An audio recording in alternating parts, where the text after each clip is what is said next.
வணக்கம். இன்றைக்கு நான் ஆட்டிறைச்சி கறி வைக்க போகிறேன். அது எந்த முறையில் நான் எப்படி செய்கிறேன்னு பார்ப்போம் வாங்கோ. ஆட்டிறைச்சி கறிக்கு நான் கொஞ்சம் பட்டை, 2 கிராம்பு, 2 ஏலக்காய், கொஞ்சமாக பெருஞ்சீரகம், கொஞ்சம் சின்ன சீரகம், அதோட கொஞ்சம் மிளகு, இதை நான் முதல் வறுத்தெடுக்க போகிறேன். பிறகு நான் இறைச்சி கூட்டுத்தோளும் சேர்ப்பேன். அப்போ இந்த அளவு காணும். இது இப்போ நல்ல வாசமாக பொன்னிறமாக வந்துட்டுது. நான் இதை வக்கி எடுக்க போகிறேன். சட்டிக்கு நான் கொஞ்சம் எண்ணெய் விட்டு தக்காளி ஒன்று வெட்டி வச்சிருக்கிறேன், அதை சேர்க்கிறேன். அதோட சின்ன வெங்காயமும் கொஞ்சம் சேர்க்கிறேன். அதோட ஒரு 4-5 கறி உள்ளி வெட்டி வச்சிருக்கிறேன், அதையும் சேர்க்கிறேன். இப்போ 5-6 செத்தல் மிளகாயும் சேர்க்க போகிறேன். இதோட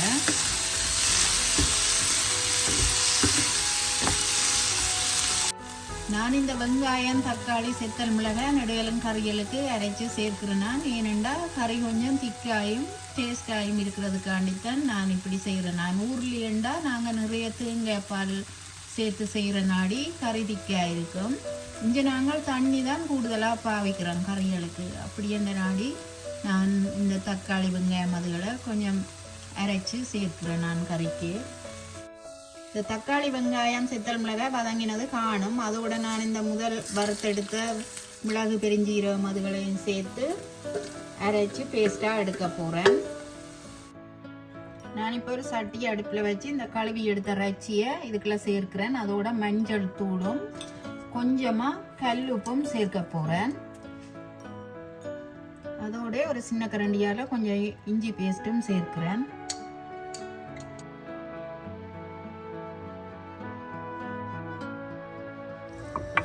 இதை நல்லா எல்லாத்தையும் கலந்து இந்த இறைச்சியில் உள்ள தண்ணியிலேயே இது ஒரு 2 நிமிஷம் அவிஞ்சா காணும். அவிஞ்சு வரட்டும்.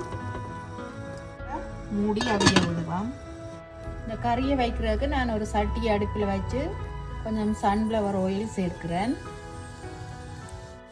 கொஞ்சம் கடுகு சேர்ப்போம். கடுகு போட்டுட்டு பெருஞ்சீரகம் சேர்ப்போம். அதோட சின்ன சீரகம் கொஞ்சம் கூட சேர்ப்போம். இந்த இறைச்சி கறிக்கு சின்ன சீரகம் போட்டால் நல்லா இருக்கும். இதோட கருவேப்பிலை,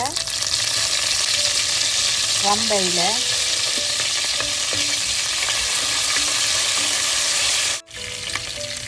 வெங்காயம் சேர்ப்போம். கொஞ்சம் கூடவா போட்டால் நல்லது.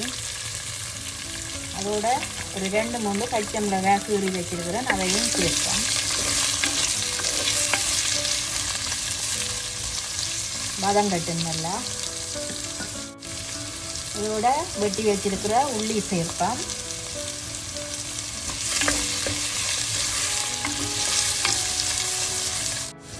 வெங்காயம் வதங்குறதுக்கு கொஞ்சமாக உப்பு சேர்ப்போம்.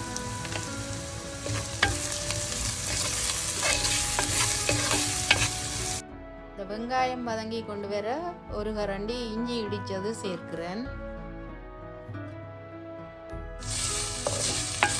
இப்போ இந்த வெங்காயம் எல்லாம் நல்லா வதங்கிட்டுது.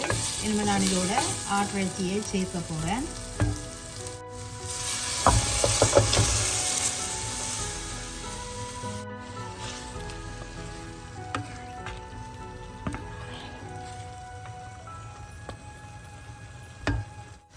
இப்போ இறைச்சியை இதோட சேர்த்துட்டு நான் இதுக்களவான உப்பை சேர்க்கிறேன். கல்லுப்பு தான் சேர்க்கிறேன். நான் இதோட சின்ன கரண்டியாலே ஒரு 3 கரண்டி யாழ்ப்பாணத்து கறி பவுடர் சேர்க்கிறேன்.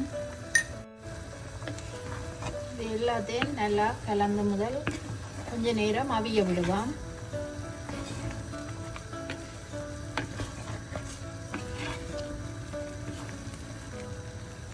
இந்த 2 நிமிஷம் இப்போ மூடி அவிய விடுவோம்.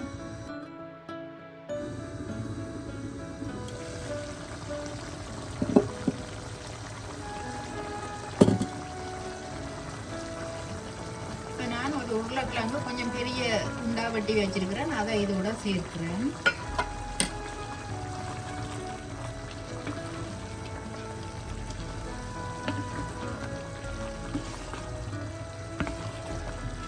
சேர்த்தாண்டு சேர்க்காமலும் தனியாகவும் இறைச்சியை சமைச்செடுக்கலாம். ஆனால் நான் சேர்த்தா கொஞ்சம் டேஸ்டாக இருக்குமென்றதுக்காண்டி சேர்க்கிறேன். அதோட இந்த அரைச்சி வச்ச பேஸ்ட்டை நான் சேர்க்கிறேன்.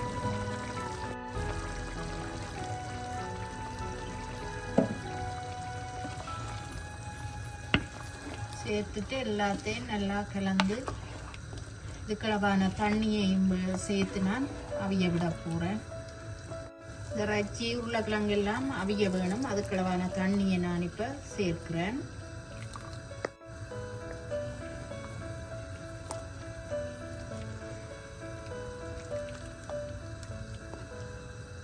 தூள் எல்லாம் காணும். நான் செத்தல் மிளகாயும் சேர்த்து நாடி கொஞ்சம் இறைச்சிக்கு உழைப்பு கூடவா இருந்தால் தான் நல்லா இருக்கும்.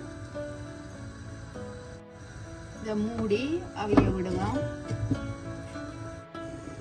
இப்போ இறைச்சி கறியை காப்பம் திறந்துருக்கா அப்படி இருக்குண்டு.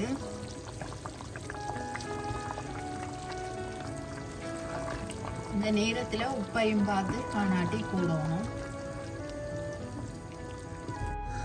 இதுக்கு உப்பு காணாது கொஞ்சம் சேர்க்கிறேன். இதோட கொஞ்சம் தேங்காய் பாலும் சேர்க்கிறேன். சேர்த்துட்டு இதை நல்லா மூடி அவிய விடுவோம்.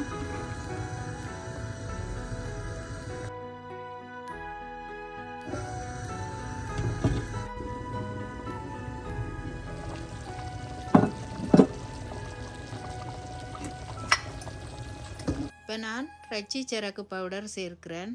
சேர்த்துட்டு எல்லாத்தையும் கலந்து விடுவோம். நல்லா இறைச்சி உருளைக்கிழங்கு எல்லாம் அவிஞ்சிட்டுது.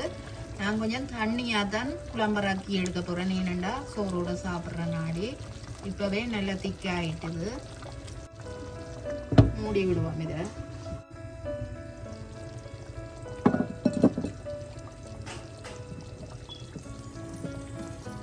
இப்போ இந்த இறைச்சி கறிக்கு நான் கொஞ்சம் கருவேப்பமில சேர்த்துட்டு அடுப்பை நிப்பாட்டி விட போகிறேன். இந்த சட்டி இந்த சூட்டிலேயே கறி நல்லா வத்தி வந்துடும்.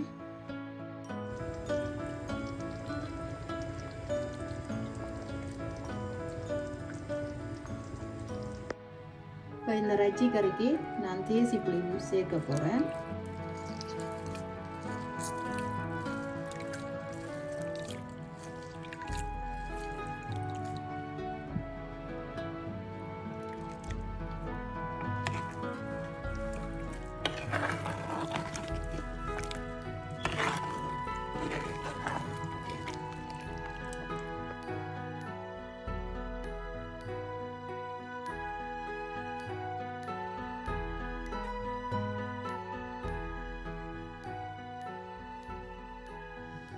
இப்போ இந்த ஆட்டிறைச்சி கறியை ரக்கி தேசி புளி எல்லாம் விட்டு எல்லாம் செய்து எடுத்துட்டேன்.